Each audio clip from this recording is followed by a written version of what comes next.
Shalom jemaat yang dikasih Tuhan, jumpa lagi dalam ibadah online pada hari ini. Saya berharap kita semua dalam keadaan sehat dan masih tetap semangat di tengah-tengah situasi pandemi saat ini. Kita masih tetap boleh beribadah dan semangat mengikutinya.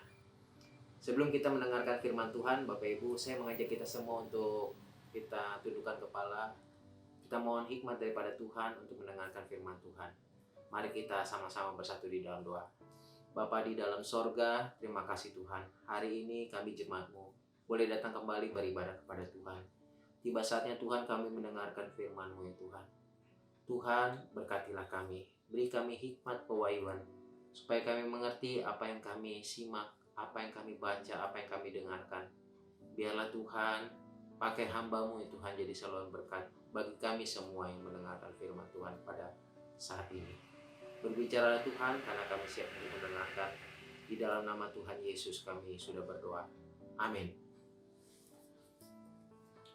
Bapak Ibu Saudara yang kasih Tuhan, hari-hari ini saya ingin mengajak kita semua jemaat Tuhan untuk memakai waktu kita yang ada di masa pandemi ini.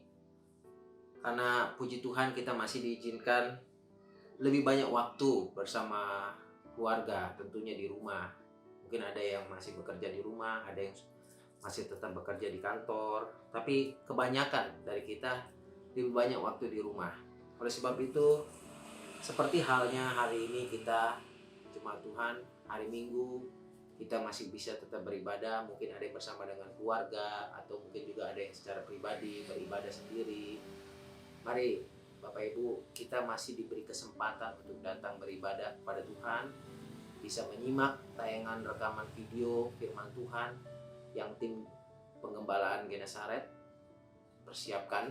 Tentunya tujuan daripada kami para hamba Tuhan merekam firman Tuhan ini, tayangan ini, yaitu supaya jemaat masih tetap bisa mengikuti ibadah tiap minggunya, masih tetap giat beribadah, tekun berdoa. Jadi tidak lemah iman kita masih tetap kuat ya, kita masih tetap terjaga kerohanian kita. Itu sebabnya mari kita sama-sama boleh tetap semangat di dalam Tuhan untuk mengikuti ibadah tiap-tiap minggunya. Bapak Ibu Saudara yang kasih Tuhan, hari ini firman Tuhan terambil dari Kolose pasal 4, surat Paulus kepada jemaat di Kolose pasal yang keempat, ayatnya yang kedua, satu ayat saja. Bapak Ibu, saya bacakan buat kita semua. Bapak Ibu yang membawa kitab boleh membukanya, simak di Alkitabnya masing-masing.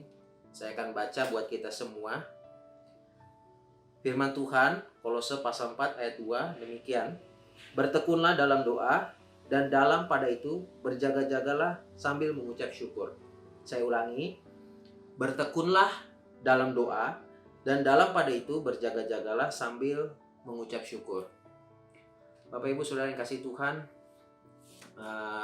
dua hal yang ingin disampaikan Rasul Paulus kepada jemaat di Kolose, yaitu pertama sudah jelas ya di ayat yang kedua ini, yaitu jemaat diajak untuk tetap bertekun di dalam doa. Itu satu. Yang kedua ialah Rasul Paulus mengajak jemaat di Kolose yaitu untuk berjaga-jaga di dalam doa. Ya.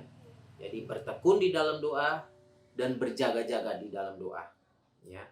Bertekun dan berjaga-jaga di dalam doa. Ya. Nanti akan saya jelaskan apa yang dimaksudkan oleh Rasul Paulus dari ayat ini, Bapak Ibu Saudara yang kasih Tuhan.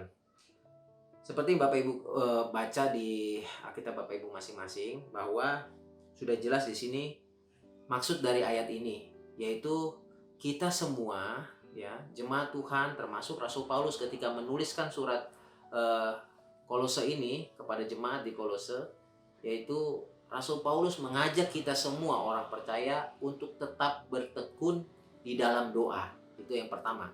Nah, poin pertama ini saya mau jelaskan Bapak Ibu. Kata tekun yang kita pelajari ya, kita baca, Bapak Ibu boleh buka lah kamus. Ya, kita banyak temukan lah di situ bahwa kata tekun memiliki arti giat, gigih, tidak tergoyahkan, sungguh-sungguh, rajin, ulet, ya, dan seterusnya lah yang Bapak Ibu bisa bacakan, yang bisa Bapak Ibu cari. Nah, Sedangkan doa, ya, kita kan disuruh bertekun dalam doa. Sedangkan doa, saya boleh artikan di sini ialah salah satu cara kita orang percaya, jemaat Tuhan, untuk kita bisa berkomunikasi dengan Tuhan, menyampaikan, ya, permohonan dan keluh kesah kita kepada Tuhan, serta di dalam doa kita bisa juga memuji Tuhan dan mengucap syukur atas apa yang Tuhan sudah berikan, berkat dan anugerahnya di dalam hidup kita, jemaat Tuhan. Jadi, kalau saya bisa simpulkan sementara, kita disuruh bertekun di dalam doa oleh Paulus, ialah maksudnya seperti ini. Rasul Paulus mengajak kita semua, ya, mengajar kita semua, jemaat Tuhan, ya, anak-anak Tuhan, orang percaya, untuk giat, gigih, ya, tidak tergoyahkan, ya, sungguh-sungguh, rajin, ulet, ya, dalam berkomunikasi dengan Tuhan, ya, menyampaikan permohonan kepada Tuhan, keluh kesah, kalau ada keluh kesah kita, ya, yang kita mau sampaikan kepada Tuhan, ya, serta di dalam doa itu juga kita bisa terus memuji Tuhan, ya, terus mengucap syukur kepada Tuhan untuk apa yang Tuhan sudah beri di dalam kehidupan kita, jemaat Tuhan, sampai saat ini. Jadi jelas ya Bapak Ibu, ya, pesan pertama yang mau disampaikan oleh Rasul Paulus kepada kita semua yaitu supaya kita bertekun di dalam doa. Hari ini Bapak Ibu, ya, mungkin menjadi tantangan kita, jemaat Tuhan. Ketika kita harusnya bisa datang ke gereja, tapi karena pandemi kita tidak bisa datang ke gereja, kita terbatas dengan banyak hal, peraturan dari pemerintah juga melarang kita untuk tidak berkumpul, berkerumun, social distancing. Nah, ada jadi penghalang-penghalang, ada menjadi hambatan-hambatan, ada keterbatasan-keterbatasan, baik dari sisi jemaat, baik juga dari sisi hamba Tuhan. Ketika jemaat ingin berjumpa satu dengan yang lainnya terbatas. Ketika jemaat ada pergumulan, ingin didoakan, ingin menyampaikan keluh kesah, ya, ingin sharing kepada sesama, sharing kepada hamba-hamba Tuhan, terbatas, ya. Kita pun juga hamba-hamba Tuhan terbatas. Saat-saat ini kami pun hamba-hamba Tuhan bergumul. Ketika ingin bertemu dengan jemaat, kami terbatas. Ingin mendengarkan suara jemaat, ingin bisa mendengar keluh kesah jemaat, meskipun bisa kita lakukan dengan telepon, dengan media sosial yang sekarang sudah berkembang, teknologi yang begitu maju, tapi tetap saja di tengah-tengah masa pandemi seperti ini kita masih sangat-sangat terbatas. Itu makanya ketika kita dalam situasi kondisi seperti ini, Tuhan izinkan, ya, kita lebih banyak waktu di rumah, waktu bersama dengan keluarga. Secara pribadi pun juga kita ada waktu sendiri, gitu kan? Mari kita ambil waktu kita berdoa. Kita tetap bertekun di dalam doa. Hamba Tuhan terbatas untuk mengerti, ya, untuk mendengar keluh kesah jemaat, ya. Kita semua terbatas, ya, tapi kita punya modal yang besar, kita punya modal yang kuat, orang percaya, yaitu ketika kita datang kepada Tuhan, berdoa kepada Tuhan, menyampaikan keluh kesah kita, menyampaikan pergumulan kita kepada Tuhan, ya. Itu yang menjadi kekuatan bagi kita orang percaya sampai saat ini.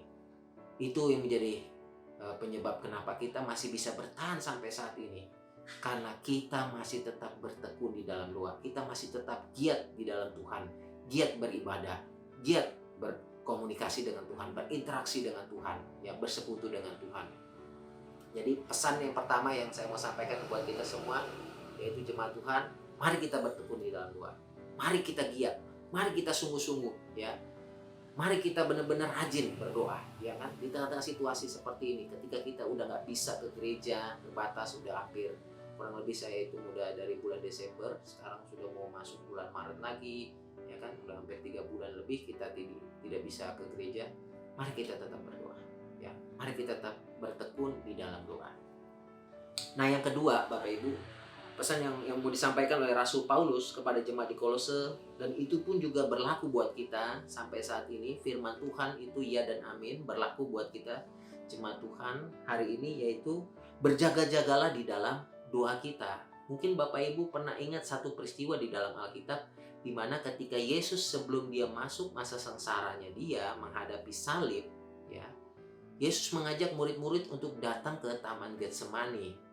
Di situ dia mengajak ada beberapa murid, ya. Saya kurang ingat ya siapa aja waktu itu. Saya ingat masih mungkin ada Petrus, ada Yohanes juga ya.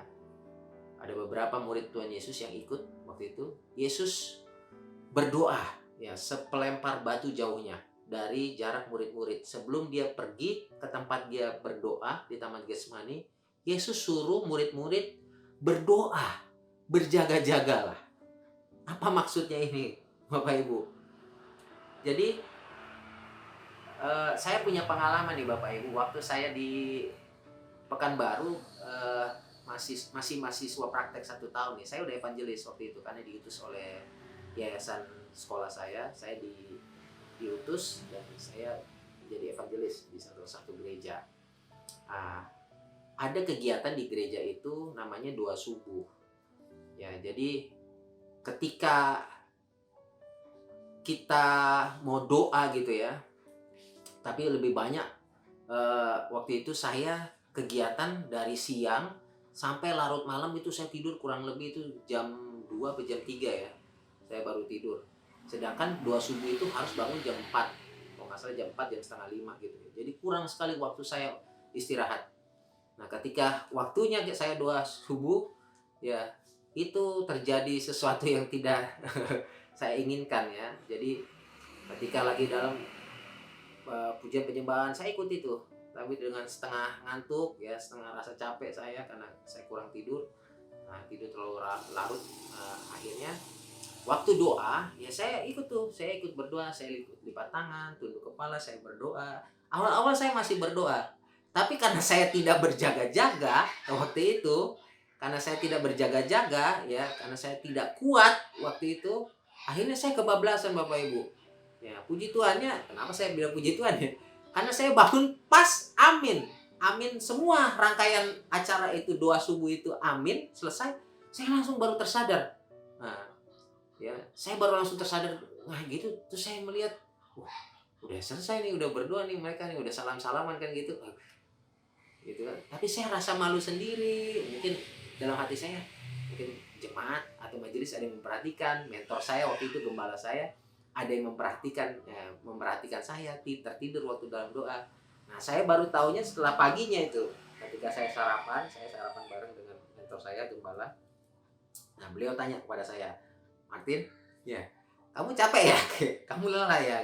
Kelelahan ya? Oh iya Pak, maaf Pak, saya ketiduran tadi Pak. Ya, jadi itu ya Bapak Ibu ya. Nah, ketika Yesus menyuruh murid-murid untuk berdoa, ya, Yesus menyuruh murid-murid untuk berdoa dan berjaga-jaga. Artinya bukan dalam artian begini, ketika kita dalam kondisi berdoa Bapak Ibu, bisa saja kita dikondisikan posisi mata kita sedang berdoa ya, merem lah. Kebanyakan kita kan kalau berdoa tutup mata ya, merem ya. Ya, ketika kita dalam tutup mata, kita sedang dalam kondisi berjaga, sadar, aware gitu ya. Kata berjaga-jaga itu aware ya, sadar sepenuhnya. Ketika kita berdoa, kita kan mengucap. Itu makanya ketika dalam doa lebih baik kita berdoa dengan berkata-kata, ada keluar suara, dibandingkan kita berdoa dalam hati. Ketika kita berdoa dalam hati, pasti ada kecenderungan kita akhirnya tertidur karena kita tidak terjaga, kita tidak sadar. Tapi dengan kita berbicara, dengan kita berkata-kata, bersuara, ya, ada suara yang keluar dari mulut kita berdoa berjaga-jaga, kita tidak akan tertidur, kita tidak akan pulas gitu ya, seperti kejadian saya gitu ya. Jadi ada maksudnya nih, kenapa Yesus berkata berjaga-jagalah di dalam doamu, gitu kan? Ketika Yesus selesai berdoa, dia mendapati murid-murid sedang tertidur, ya. Jadi saya tidak mau menyalahkan murid-murid ya. Pada saat itu mungkin mereka juga kelelahan, ya kan? Tapi perintahnya kan jelas dari Tuhan, dari guru mereka, yaitu ketika mereka disuruh berdoa, ya, mereka disuruh berdoa sambil berjaga-jaga. Artinya jangan sampai tertidur. Ketika kamu berdoa, jangan tertidur, gitu kan? Tidakkah kamu sanggup, ya, berdoa dan berjaga-jaga, ya kan? Tuhan Yesus tegur murid-murid seperti itu ya. Ini pun juga berlaku buat kita ya Bapak Ibu. Ketika kita ada kerinduan, ada komitmen untuk berdoa, mari Bapak Ibu, yang kedua nih, poin kedua yang saya mau sampaikan, Rasul Paulus mau sampaikan kepada jemaat di Kolose dan kita semua, jemaat Tuhan, yaitu mari kita ketika kita mau ambil komitmen untuk bertekun di dalam doa, mari kita berjaga-jaga di dalam doa itu, ya. Sungguh-sungguh sadar kita ketika kita berdoa, bukan sekedar kita lepas kata-kata, merangkai kata-kata dan sebagainya, tapi kita benar-benar aware, sadar sepenuhnya apa yang kita doakan, pokok doa yang kita sampaikan, ya. Karena ketika kita berdoa, kita benar-benar sedang berkomunikasi dengan Tuhan, ya. Bukan kata-kata kosong yang keluar, tapi benar-benar ada sesuatu yang kita mau hendak sampaikan kepada Tuhan secara sadar. Itu makanya kita disuruh berjaga-jaga di dalam itu, di dalam doa, kata Rasul Paulus di Kolose pasal 2. Bertekunlah dalam doa dan dalam pada itu. Dalam pada itu maksudnya dalam doa, ya, dalam bertekun dalam doa itu kamu berjaga-jaga. Seperti itu ya Bapak Ibu. Nah, saya mencatat di sini ada beberapa hal yang menjadi godaan kita, ya. Ketika kita mau bertekun dalam doa, makanya Rasul Paulus bilang berjaga-jagalah dalam doamu itu. Berjaga-jagalah dalam doa kita di situ, ya. Ada godaan yang membuat kita akhirnya jadi tidak fokus dalam berdoa. Kita jadi tidak bertekun dalam doa. Yang pertama, yaitu terlalu banyak aktivitas, ya. Pengkhotbah 5 ayat 19 di situ dikatakan, saya buka ya Bapak Ibu ya, buat kita semua. Pengkhotbah pasal 5 ayat 18. Ayat 19, sorry. Nah, ayat 19 di sini dikatakan, Pengkhotbah pasal 5 ayat 19.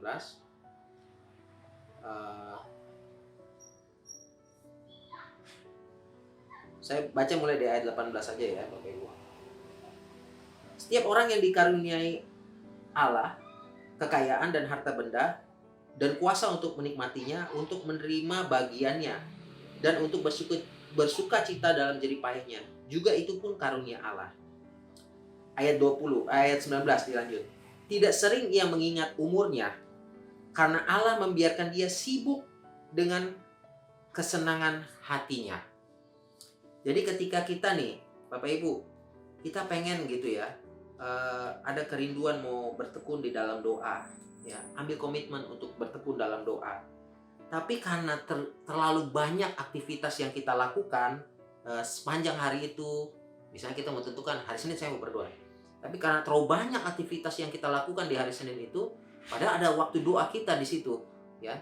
Akhirnya karena terlalu banyak aktivitas, ya akhirnya kita lalai gitu ya. Ya, kita lalai dengan jam doa kita lalai dengan doa-doa kita, ya. Kita nggak ambil bagian yang terbaik waktu itu untuk kita bisa berdoa. Padahal itu waktu yang Tuhan kasih buat kita untuk kita sungguh-sungguh berdoa, datang kepada Tuhan. Sama seperti kejadian di Lukas pasal yang ke-10 ayat 40, di mana Maria dan Marta waktu itu kedatangan Yesus dan murid-murid rombongan Yesus, ya. Marta terlalu sibuk dengan urusannya sendiri, akhirnya Marta ya komplain lah, ngeluh dengan Yesus dan menyuruh Yesus demikian. Guru, tidakkah engkau peduli dengan aku gitu kan? Aku sibuk melayani ini orang-orang gitu kan. Suruhlah saudaraku itu bantu aku gitu kan. Karena aku sedang repot nih, sibuk nih gitu kan. Nah, jadi Bapak Ibu, Maria mengambil bagian terpenting waktu itu, bagian yang paling terbaik, yaitu Maria duduk di kaki Yesus mendengarkan Yesus, ya, berinteraksi, berkomunikasi dengan Yesus. Sedangkan Marta sibuk dengan urusannya sendiri, sibuk dengan kegiatannya sendiri, sibuk dengan pekerjaannya sendiri. Akhirnya dia tidak mengambil tempat yang terbaik pada waktu itu. Saya tidak menyalahkan Marta dengan kesibukannya, karena itu memang pekerjaannya dia. Itu memang dia senang melakukan itu. Tapi ketika dia ada kerinduan dengan Tuhan, ya, ingin berjumpa dengan Tuhan, dia seharusnya mengambil waktu duduk diam dekat Yesus.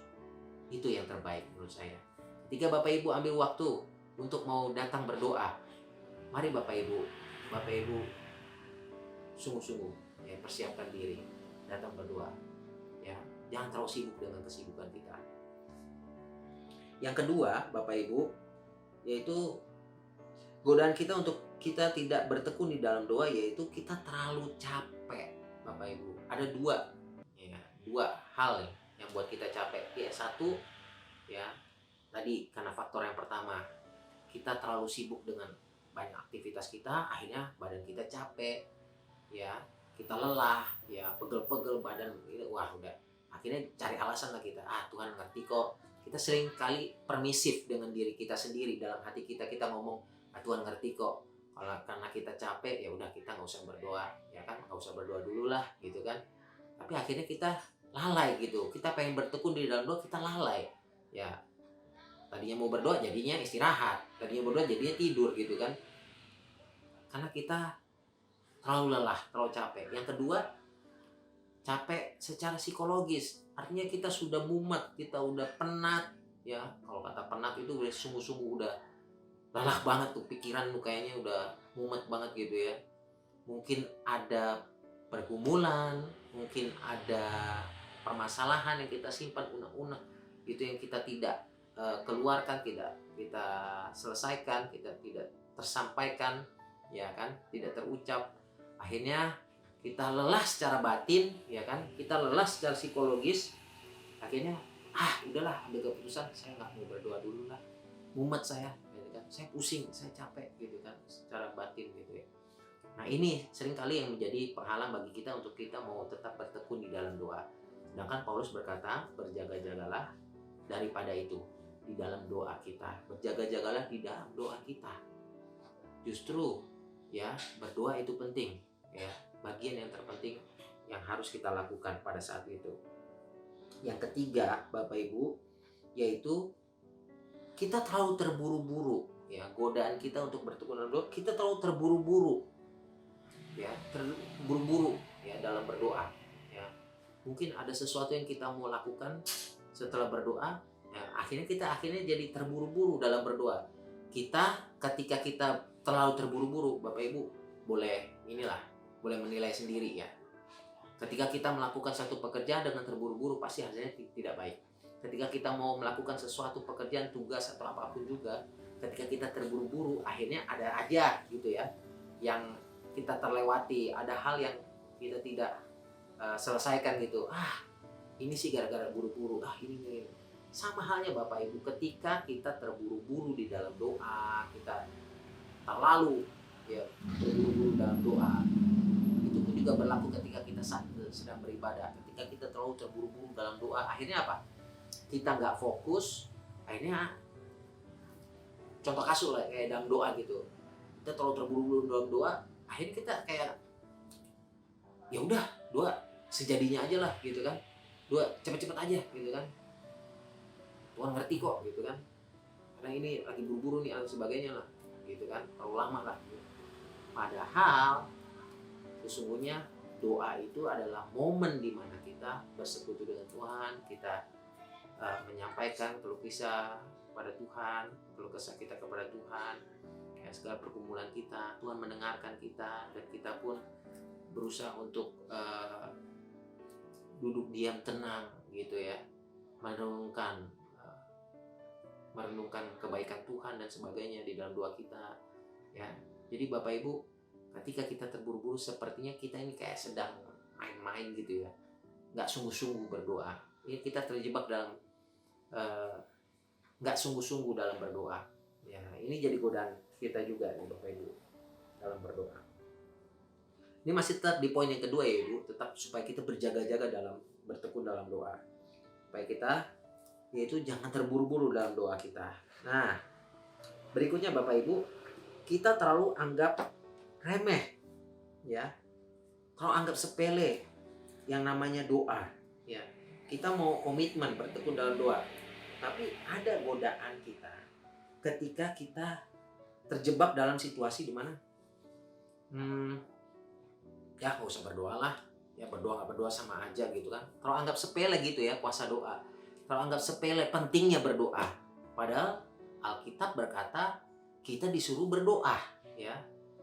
Bapak-bapak gereja berkata bahwa doa itu nafas hidup orang percaya gitu kan. Kita diajarkan di gereja gitu oleh hamba Tuhan, pentingnya kehidupan doa bagi kehidupan kerohanian jemaat. Tapi karena kita menganggap remeh, ya, karena satu dan lain hal, ya, kita anggap nggak usah lah berdoa, nggak perlu berdoa, Tuhan ngerti kok, Tuhan lihat, nggak usah lah berdoa, ya kan? Karena udah banyak kali berdoa, itu Tuhan nggak jawab, ya kan? Tuhan nggak dengar doa saya dan sebagainya. Jadi Bapak Ibu, ada alasan-alasan gitu yang kita buat gitu ya. Akhirnya kita menganggap sepele ya yang namanya doa, menganggap sepele untuk tidak mau berdoa lah gitu ya, ambil keputusan untuk tidak mau bertekun dalam doa. Nah, ada ayatnya di sini Bapak Ibu dari Amsal, saya bacakan buat kita semua. Amsal 13 ayatnya yang ke 13. Camkan ini baik-baik Bapak Ibu. Siapa yang meremehkan firman, ia akan menanggung akibatnya. Tetapi siapa yang taat kepada perintah akan menerima balasan. Jadi Bapak Ibu, ketika kita terlalu menganggap remeh apa yang disampaikan oleh firman Tuhan Alkitab, lebih khusus tentang doa. Jadi Bapak Ibu, kita nggak boleh ya yang namanya kita anggap sepele yang namanya doa. Doa ini adalah perintah Tuhan. Doa ini adalah bagian dari perintah Tuhan, salah satu bagian dari perintah Tuhan yang harus dilakukan oleh setiap kita orang percaya. Ketika kita ambil keputusan untuk menganggap sepele yang namanya doa, kita nggak mau ambil langkah untuk berdoa, nggak mau bertekun di dalam doa, nah ini fatal Bapak Ibu. Ya, kita mulai abaikan firman Tuhan, kita mulai abaikan perintah Tuhan, kita mau abaikan apa yang menjadi fondasi kehidupan rohani orang percaya. Berdoa dan baca Alkitab, ya salah satunya berdoa kan Bapak Ibu. Jadi ketika kita anggap remeh ya yang namanya doa, ya disitulah letak kejatuhan kita. Kita mulai down, kerohanian kita mulai down, ya kita mulai jauh dari Tuhan, kita mulai tinggalkan Tuhan, kita mulai tinggalkan ibadah kita. Mungkin kita tetap berdoa sesekali gitu ya, tapi akhirnya itu menjadi satu rutinitas kita belaka gitu ya. Jadi rutinitas, tidak ada merasakan kuasa doa di dalam doa itu sendiri yang kita naikkan. Jadi doa itu hanya sekedar formalitas, rutinitas. Itu kita bisa terjebak seperti itu. Ya, seringkali orang yang meremehkan kuasa doa bisa jadi itu pertama, satu, karena merasa doa itu tidak ada gunanya. Ya, mungkin kalau terlalu sering dia berdoa terus dia nggak dapat jawaban dari Tuhan dalam doa-doanya, dia menganggap bahwa Tuhan nggak dengar, Tuhan nggak ada, Tuhan nggak perhatikan, akhirnya dia ambil keputusan untuk tidak berdoa. Salah Bapak Ibu, ya tidak seperti itu ya, yang sesungguhnya. Yang kedua, bisa jadi ketika orang meremehkan doa, yaitu ketika dia dalam kondisi fine-fine aja. Ini juga jadi peringatan buat kita, warning buat kita jemaat Tuhan.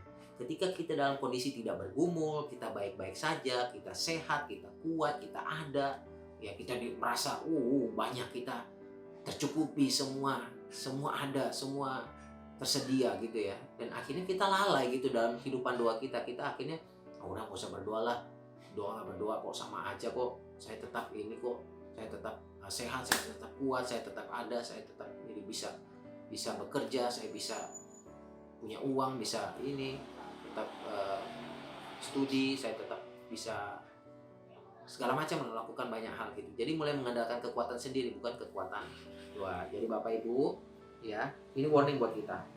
Ya, Amsal 13 ayat 13. Siapa yang meremehkan firman, ia akan menanggung akibatnya, tetapi siapa yang taat kepada perintah akan menerima balasan dari Tuhan. Jadi Bapak Ibu, ya, sekarang tinggal keputusan kita mau taat perintah Tuhan atau mau lalai melakukan firman Tuhan, menganggap sepele ya firman Tuhan, menganggap sepele yang namanya kehidupan doa kita. Padahal doa itu begitu penting dalam pertumbuhan kerohanian seseorang. Yang terakhir Bapak Ibu, yaitu terlalu banyak keraguan. Ya, terlalu banyak keraguan di dalam doa. Yakobus 5 ayat 16. Mungkin Bapak Ibu pernah dengar ayat ini. Yakobus 5 ayat 16. Saya bacakan buat kita semua. Demikian firman Tuhan.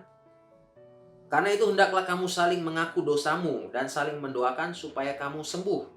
Doa orang yang benar bila dengan yakin didoakan, sangat besar kuasanya. Ya gitu. Firman Tuhan ini jelas berkata begini, ketika kita dalam posisi berdoa, ya, yakinkan bahwa ketika kita berdoa dengan yakin, kita berdoa dengan keyakinan, ya, tanpa ada sedikit pun keraguan kepada Tuhan. Ketika kita mulai ragu kepada Tuhan, maka kuasa doa itu menjadi, ya, tidak kita rasakan. Karena kita menarik lagi apa yang kita omongin, kita menarik lagi apa yang kita ucapkan gitu ya. Ya.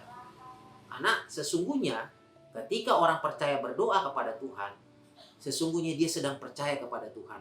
Dia sedang menyerahkan dirinya kepada Tuhan. Dia sedang menyerahkan pergumulannya kepada Tuhan.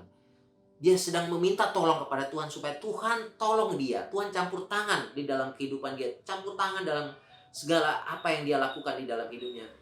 Tuhan campur tangan dalam apa yang saat ini dia alami, yang sedang dia gumuli gitu ya. Ketika dia mulai meragukan doa yang dia sampaikan, artinya dia mulai tidak percaya dengan apa yang dia omongin gitu ya. Dia mulai batalkan semua yang diomongin, dia ya jelas dia tidak percaya kepada Tuhan, dia meragukan kuasa Tuhan.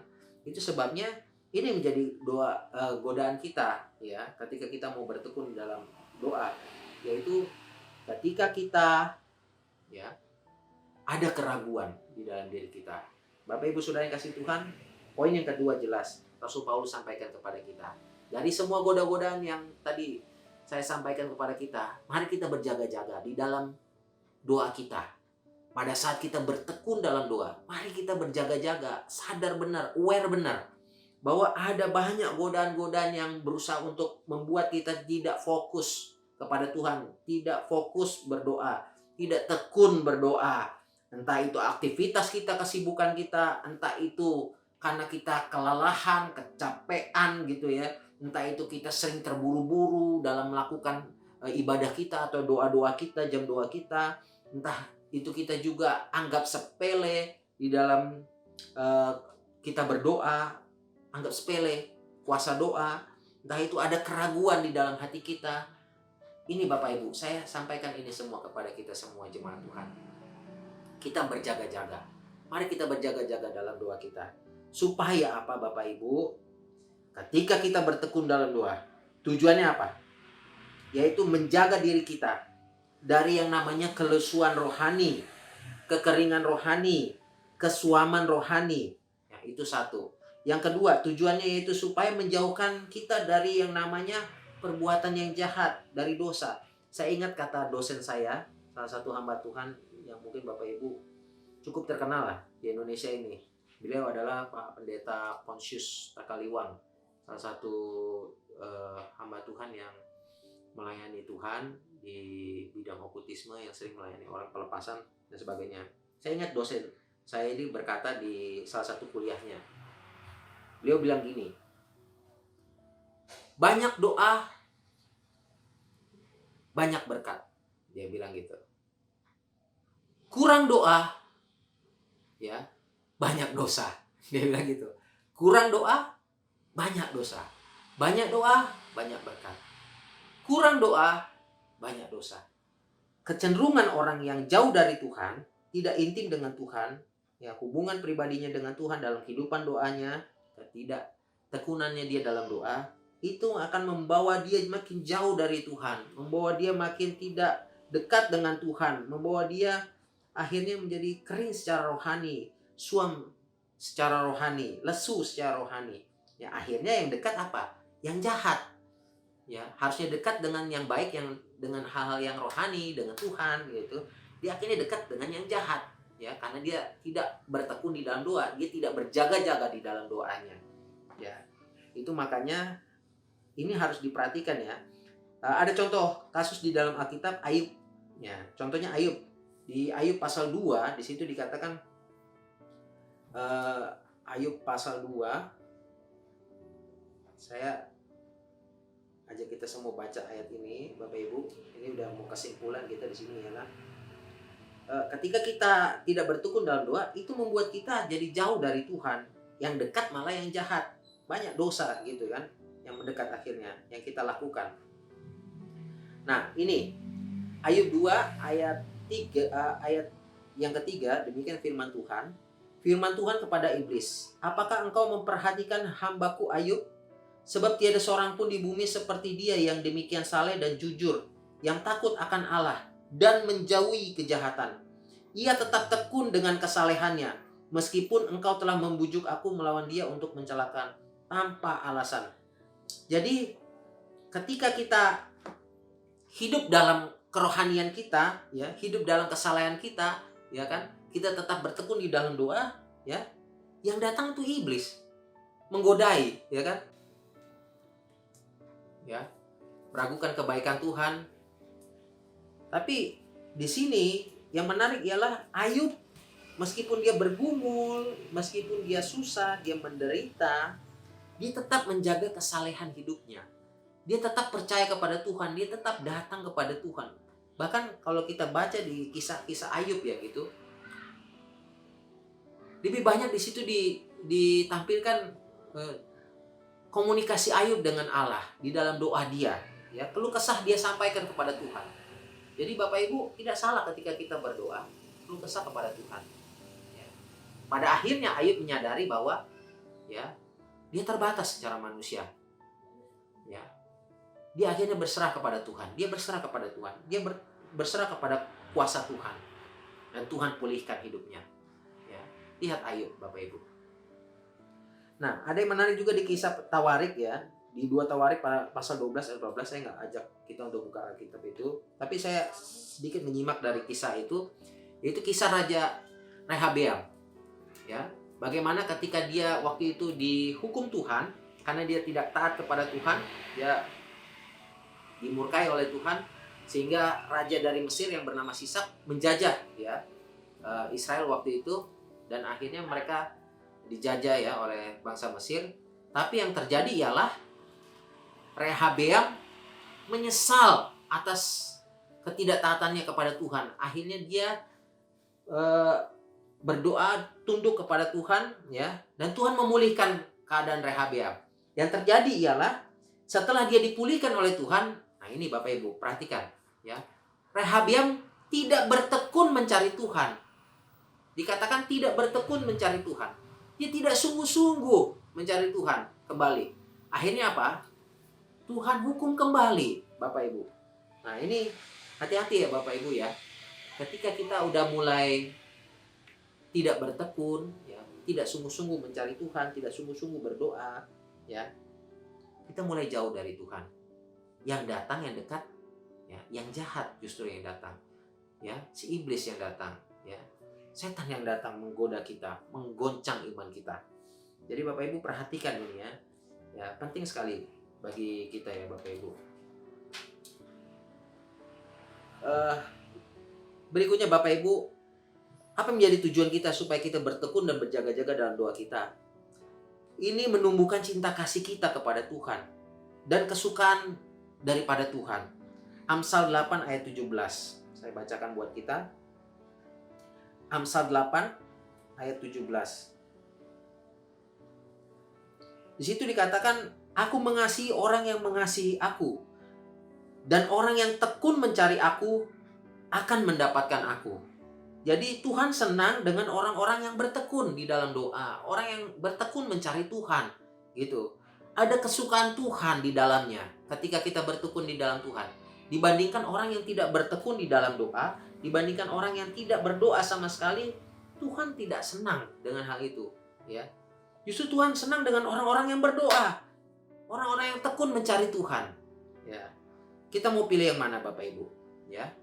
Kita mau tekun berdoa atau tidak berdoa sama sekali, tidak bertekun dalam doa. Yang terakhir Bapak Ibu, ya, ketika kita bertekun dalam doa, Roma 5 ayat 4. Mari kita buka. Roma 5 ayat 4. Demikian firman Tuhan Bapak Ibu. Dan ketekunan menimbulkan tahan uji, dan tahan uji menimbulkan pengharapan. Yang terakhir Bapak Ibu, ketika kita bertekun, termasuk dalam hal berdoa, itu membuat kita menjadi tahan uji. Iman kita menjadi tahan uji. Ada badai pergumulan datang silih berganti. Ketika kita tetap tekun datang kepada Tuhan berdoa, ya, berjaga-jaga, maka kita menjadi kuat, tahan uji, tahan banting. Ya. Endurance-nya kita itu mantap gitu ya. Kita menjadi orang-orang Kristen yang kuat rohaninya, kuat imannya, gak gampang goyah, gak gampang goncang imannya. Ya karena kita kuat bertekun di dalam doa, berjaga-jaga di dalam doa kita. Ya. Dan itu juga akhirnya menimbulkan pengharapan. Dari tahan uji itu menimbulkan pengharapan kita kepada Tuhan.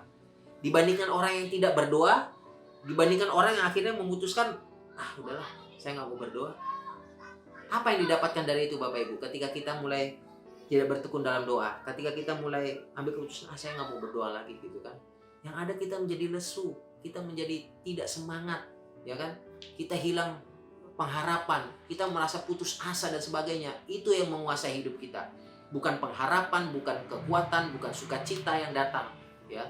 Tapi adalah kelemahan yang datang dalam diri kita.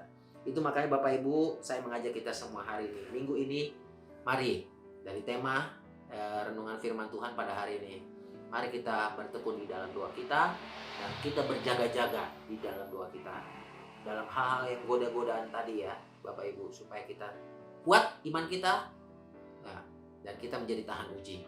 Tuhan Yesus memberkati kita semua ya, kiranya kita semua diberkati melalui firman Tuhan pada hari ini. Amin. Mari kita bersatu dalam doa.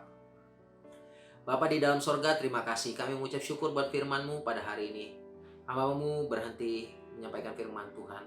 Tapi biar firman Tuhan yang telah didengarkan, disampaikan, boleh Tuhan teruskan di dalam hati kami masing-masing.